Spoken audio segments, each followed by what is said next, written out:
Welcome to honey TV.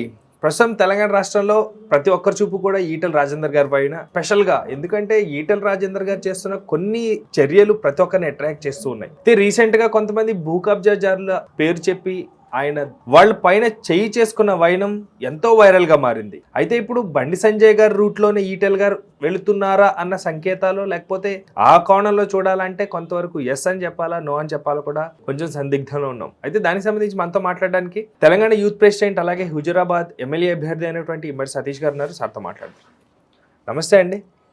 ఒక ఎంపీగా ఉండి పవర్లో ఉండి ఎంతో సీనియర్ అయినటువంటి రాజకీయ అనుభవం ఉన్నటువంటి ఈటెల రాజేందర్ గారు మొన్నొక విషయంలో, అది ఎవరైనా కానివ్వండి, పవర్ ఉంది కదా అని చెప్పి అలా చేయి చేసుకోవడం, అది కూడా బండి సంజయ్ గారు కూడా గతంలో బీజేపీలో ఉన్నటువంటి ఆయనే కదా, ప్రస్తుతం ఈయన కూడా పార్టీ మారిన తర్వాత అంటే అంత దురుసుగా బండి సంజయ్ గారు రూట్లో వెళ్తున్నారని అనుకోవాలి ఈటెల రాజేందర్ గారు కూడా, లేకపోతే పవర్లో ఉండి అట్లా ఏది చేస్తే చెల్లుతుందనా?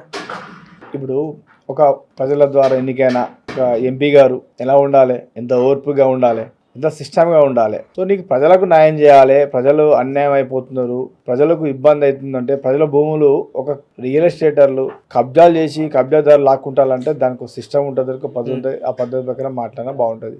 ఈరోజు ఈటెల రాజేందర్ గారు మరీ ఒక వీధి రౌడీ లెక్క వాళ్ళ మీదకి వెళ్ళి అగ్రెసివ్గా వెళ్ళి కొట్టడం అనేది ఇంతవరకు ఏ రాజకీయంలో చేయలేదు. తప్పు చేస్తే నిలదీశారు కదండి. మనం ప్రసారం అనుకుంటాం కదా, తప్పు చేస్తే రోడ్డు మీద నిలదీయాలంటారు కదా. ఇప్పుడు ఈటెల గారు చేసింది అదే అయి ఉండొచ్చు కదా, ఎవరిని అలా చూడొచ్చు కదా. ఎవరిని భూ కబ్జాదారుడు అనగానే కబ్జా చేశాడండి, కబ్జా చేశాడు కాబట్టి నిలదీశారు.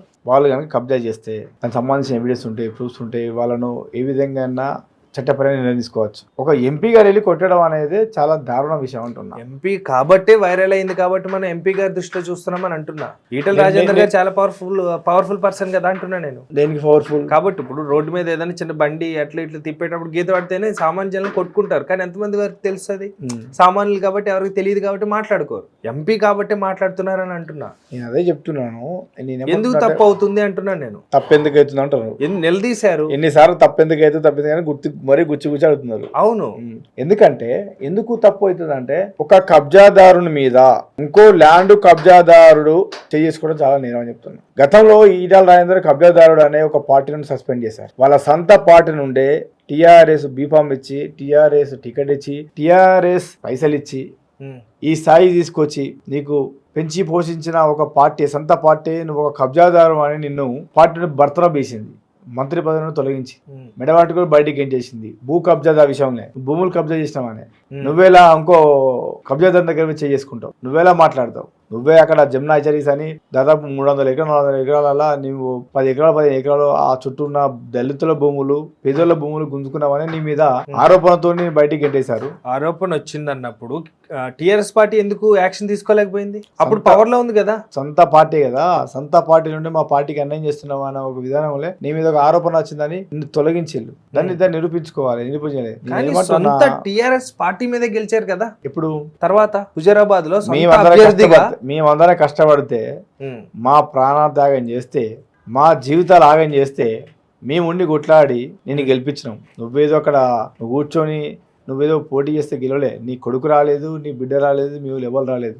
నీ రక్తం పంచు పుట్టినోళ్ళు, నీ అన్నదమ్ములు కూడా అక్కడ చేయం చేయలేదు. నేను చేశాను. నాలాంటి యువత మస్తు మంది పనిచేసేది. మా ఒక సాక్రిఫై ఈరోజు ఈటెల రాజేందర్ అనే వ్యక్తి by election గెలిచినాడు.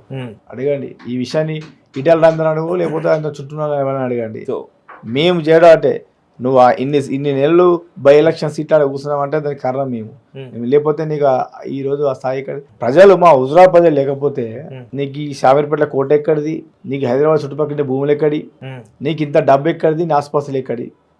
Only Jamuna hatcheries అంటే నీ ఓన్లీ కోడిగుడ్ల ఫామ్ మీదనే, లేకపోతే కోళ్ళ ఫామ్ మీదనే నీ కూడా సంపాదించినావా? రాజకీయంగా రూపాయలు సంపాదించుకోలేదా? దాని గురించి మాట్లాడకుండా పోతే ఇక మళ్ళీ ఈటెల గురించి మాట్లాడేదానికి వద్దు. ఎందుకంటే సరే, అది బీజేపీ పార్టీ హైకమాండ్ అర్థం చేసుకోవాలి ఎలాంటి వ్యక్తికి మనము పదవి ఇస్తున్నాము. ఇప్పుడు కూడా అధ్యక్ష పదవి అతనికి ఇస్తున్నాం అని చెప్పేసి చాలా మంది మాట్లాడుతున్నారు కదా. ఒక రాష్ట్ర అధ్యక్ష పదవి ఏ వ్యక్తికి ఇస్తున్నాం, ఎలాంటి వ్యక్తికి ఇస్తున్నాం అనేది ఆలోచన చేసుకోవాలి. పవర్ఫుల్ పర్సన్ కాబట్టి. దేనికి పవర్ఫుల్ అడుగుతున్నాను. అందుకే ఇన్ని వ్యాపారాలు చేసినప్పుడు డబ్బు ఉంది, ఆయనకి రాజకీయ అనుభవం ఉంది, సీనియరు, టీఆర్ఎస్ పార్టీ మీద మంచి పట్టున్నప్పుడు, అలాగే లోతుపాతులు తెలిసిన పర్సన్ కాబట్టి, ప్లస్ ధీటుగా నిలబడే పర్సన్ కాబట్టి, మాట్లాడే ప్రశ్న కాబట్టి, దేనికి డాషింగ్ కాబట్టి అంటాను నేను. టీఆర్ఎస్ ఉద్యమం టైంలో, టీఆర్ఎస్ ఉద్యమం ఉన్న టైంలో తప్ప ఈటెల రాజేందర్ గారు ఎక్కడ కొట్లాడి అతను ఎక్కడ కొట్లాడి పనిచేసిన దాఖలు లేవు. ఇప్పుడు పవర్ వస్తేనేనండి దేనికి power రావాలి? పవర్ బయటకు వస్తుంది. 20 ఏళ్ళు మేము ఎందుకు ఇట్లా మాట్లాడుతున్నాం, ఎవరి గురించి మాట్లాడినాం. 20 ఏళ్ళు మా ప్రాంతంలో, మా హుజరాబాద్లో, పాత కమలాపూర్లో మా త్యాగాలకు మొత్తం ధీటుగా మీకు పనిచేసి నీకు అక్కడ శిలాపలకాలు కట్టి పెద్ద పెద్ద విగ్రహాలు కట్టి నీకు ఫ్లెక్సీలు కట్టి నీకు పాలాభిషేకం చేసిన వ్యక్తి నేను. అంతే సన్నిహితంగా ఉన్నారా ఇప్పుడు? నీ కోసం నేను ఎంత పని చేసినా నాకు తెలుసు. ఈటల అనే వ్యక్తి నా కోసం కాదు, నాకేం చేయకపోయినా నాకు అవసరం లేదు. మా హుజరాబాద్ ప్రజలకు ఏం చేస్తాడని గదే అడుగుతున్నాం. 20 ఏళ్ళు అక్కడ ఉన్నాం.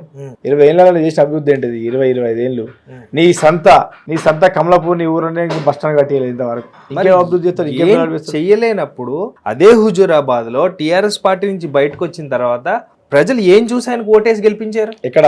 హుజూరాబాద్ లో బై ఎలక్షన్స్ లో జాలి, దయా. మా కేసీఆర్ గారు వినండి నిన్ను అయ్యో బిడ్డడు కేసీఆర్ అంటే అప్పుడు కేసీఆర్ మీద వ్యతిరేకం, టీఆర్ఎస్ పార్టీ మీద కొంత అసంతృప్తి కలగడం, ఆ తర్వాత పార్టీ నుండి బయటకు వచ్చింది, అప్పుడే ఎలగొట్టిన తర్వాత ప్రజలకు ఏం అర్థం కాకుండా ఉండడం, మా హుజరాబాద్ ప్రజలకు ఏం అర్థం కాకుండా ఉండడం.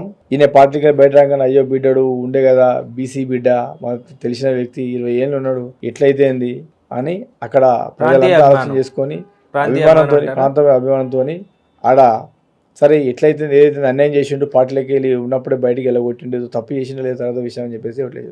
మరి అట్లా అంటే ఇంకా అదే సానుభూతి అదే ఉంటే మొన్న ఎందుకు ఓట్లు గెలిపేయలేదు? మామూలు నీ అందరూ ఎందుకు తిరుగుబాటు చేసినాం? అలాంటి నమ్ముకున్న వ్యక్తులు నీ ఎంబడి ఉంటే కనీసం మాకు ఇంత న్యాయం కూడా చేయలేదు, 10 రూపాయలు సాయం కూడా చేయలేదు, ఏ రోజు పని చేయలేదు. మేము పనిచేస్తూ ఉంటే మేము పనిచేసి మేము టికెట్లు అడిగితే మాకు టికెట్ లేకుండా ఇంకోటి టికెట్లు ఇస్తావు. మా కనీసం ఏ రోజు మేము అడిగినప్పుడు ఆ పని కూడా చేయడు. ఇందాక బండి సంజయ్ అన్నారు, బండి సంజయ్ అగ్రెసివ్గా పోతుండు, ఆయన రూట్లో పోతున్నారని మీరు మాట్లాడుతున్నారు కదా. బండి సంజయ్కి ఇటాల అసమాన్ తరాకు ఉంటుంది. అనే కార్యకర్త బండి సంజయ్ అనే వ్యక్తి ప్రతి కార్యకర్తను కాపాడుకుంటాడు, కంట్లో పెట్టుకుంటాడు, కడుపులో దాచిపెట్టుకుంటాడు. ఏ అవసరం ఉన్నా ప్రతి కార్యకర్త సాయం చేస్తాడు బండి సంజయ్. కార్యకర్తలను కాదు, నిన్ను నమ్మి నీకోసం ప్రాణాలు చేసి నీకోసం ప్రాణత్యాగాలు చేసి నీ ఎన్నిక ఉన్న కూడా ఎవరికి న్యాయం చేయాలి ఈటల రాజేందర్. 20 ఏళ్ళు హుజరాబాద్ చుట్టుపక్కల ఒక్క లీడర్ ఎదగనియలేదు, ఎవరిని దగ్గర రానియలేదు. ఆయన స్వార్థాల కోసం, ఆయన పని కోసం ఈటల పనిచేసుకో, కానీ ఏ ఒక్కరోజు ప్రజల కోసం పనిచేసిన వ్యక్తిగా అది ఈటల రాజేందర్.